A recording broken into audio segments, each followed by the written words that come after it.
Hello friends, आज मी बनवली आहे मशरूम मसाला। चला रेसिपी पाहूया।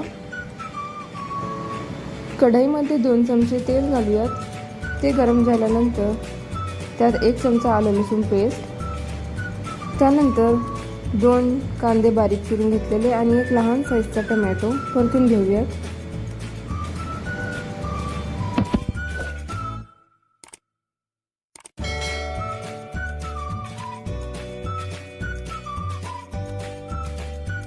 आता त्यात मसाले घालूयात। लाल मिरची 2 चमचे, 1 चमचा धना मसाला, अर्धा चमचा हळद, मीठ चवीनुसार आणि अर्धा चमचा गरम मसाला। मिश्रण एकत्र करून घेऊयात आणि गॅसचा फ्लेम बारीक करून मशरूम कट करून घेऊया। त्यासाठी 1 पाकिट मशरूम मी इथे घेतलेले आहे। ते पाण्यामध्ये घालून सर्वात आधी अशा प्रकारे त्याच्यावरची साल काढून घ्यायची आहे। सर्व मशरूमचे साल काढून झाल्यानंतर त्याला कट करून घेऊयात।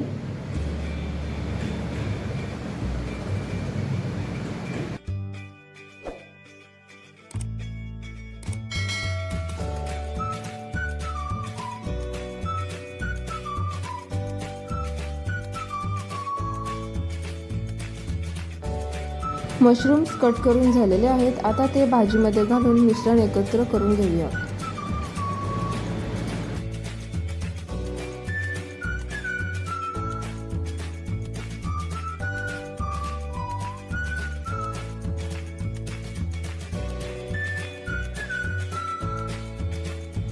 ग्रेव्हीसाठी 1 वाटी खोबऱ्याचा पेस्ट मी इथे घालत आहे आणि 1 ग्लास पाणी घालून मिश्रण एकत्र करून 5 ते 6 मिनिटांसाठी झाकून ठेवूयात।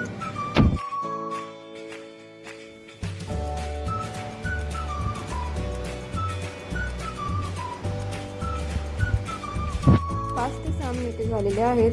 आता मी त्यावर कस्तुरी मेथी हे क्रश करून घालत आहे। त्याने स्वाद खूप छान येतो।